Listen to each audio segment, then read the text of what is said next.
Bienvenue dans Salaire Pipolette, le podcast qui t'emmène, toi et toute ta famille, au cœur des contes et légendes de ta région. Aujourd'hui, c'est le Limousin qui te dévoile ses secrets. Installe-toi confortablement, mets tes écouteurs et laisse la magie opérer.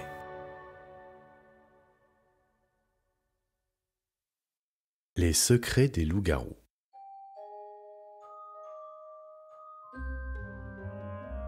Il était une fois, dans un village appelé Roumania, une famille très étrange. De père en fils, ils avaient un secret terrifiant. Ils se transformaient en loups-garous la nuit venue.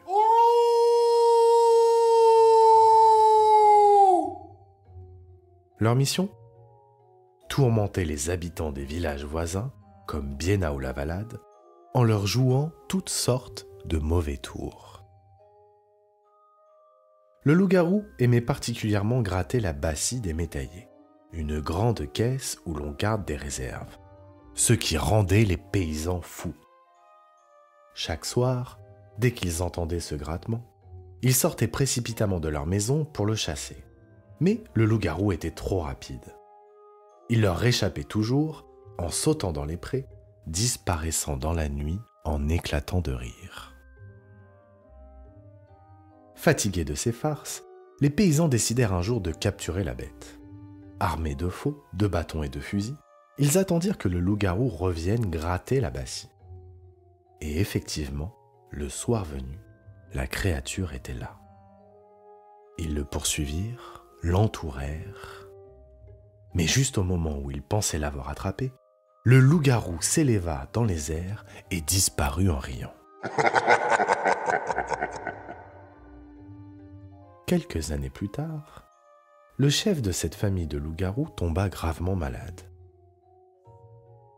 Il savait qu'il ne pouvait pas mourir tant qu'il n'avait pas transmis sa peau de loup à quelqu'un. Alors, il appela son neveu, qui était aussi son filleul. « Mon cher filleul, je t'aime beaucoup. Avant de mourir, je vais te faire un cadeau très spécial. Tiens, prends cette bourse et ne la montre à personne. » Le neveu, tout heureux de recevoir ce qu'il croyait être un trésor, partit chez lui avec le paquet, bien enveloppé dans un linge.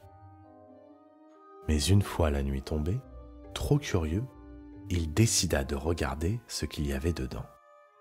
À sa grande surprise, c'était une peau de loup. Et dès qu'il ouvrit le linge, la peau sauta sur son dos et le voilà transformé en loup-garou à son tour.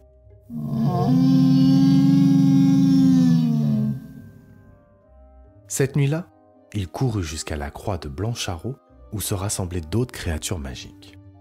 Là-bas, il fut très bien accueilli par les autres loups-garous et sorciers et ils lui donnèrent une mission.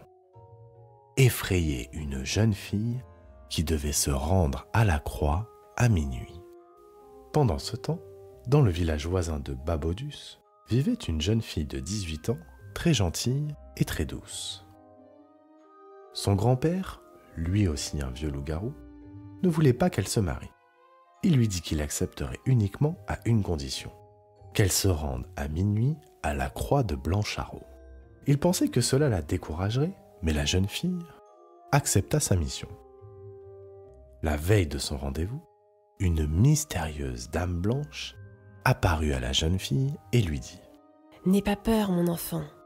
Pour être protégé, emmène le chat de la maison avec toi, bien caché dans ton tablier. Et surtout, ne te retourne jamais, quoi qu'il arrive. » À minuit, la jeune fille se rendit à la croix de Blancharo. Elle s'écria 3 fois. « Je suis la jeune fille seule, à la croix de Blancharo. » Aussitôt, un grand bruit résonna dans la nuit.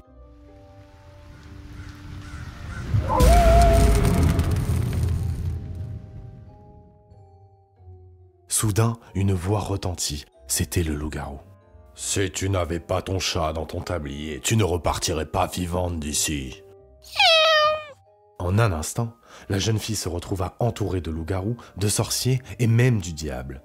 Heureusement, 3 jeunes vierges vêtues de blanc apparurent et combattirent les loups-garous pour la protéger.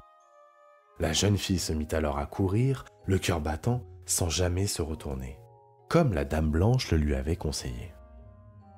Mais en arrivant chez elle, impatiente de savoir si les loups-garous la suivaient toujours, elle fit l'erreur de se retourner. Au même moment, elle lâcha son chat et un loup-garou lui mordit le talon. Elle bascula en avant, juste à l'intérieur de sa maison. Si elle était tombée dehors, les loups-garous l'auraient sûrement dévorée. Quant au loup qui l'avait mordu, il fit le tour de 7 paroisses avant de revenir chez son oncle. « Je ne veux plus de ce cadeau. Reprenez cette peau de loup-garou !» s'écria-t-il.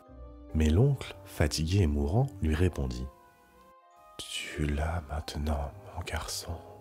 Tu dois la garder. » Et sur ces mots, il poussa son dernier soupir. La jeune fille guérit de sa morsure, mais elle resta boiteuse toute sa vie. Pourtant, elle épousa tout de même son amoureux. Son amoureux, qui n'était autre que le jeune loup-garou qui l'avait mordu. Et c'est ainsi que malgré tout, ils vécurent heureux, même si, les nuits de pleine lune, il valait mieux se méfier.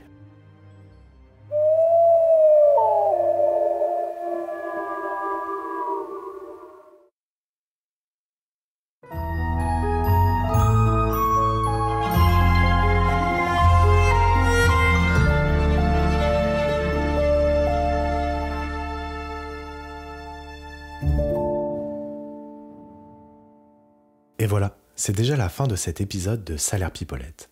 J'espère que cette histoire t'a fait voyager. Si tu as aimé ce conte, n'oublie pas de t'abonner au podcast pour ne manquer aucune des prochaines légendes. Et si tu veux nous aider à faire grandir cette aventure, laisse-nous un petit avis. Cela nous fera très plaisir et aidera d'autres voyageurs à découvrir Salaire Pipolette. À très bientôt pour de nouvelles histoires.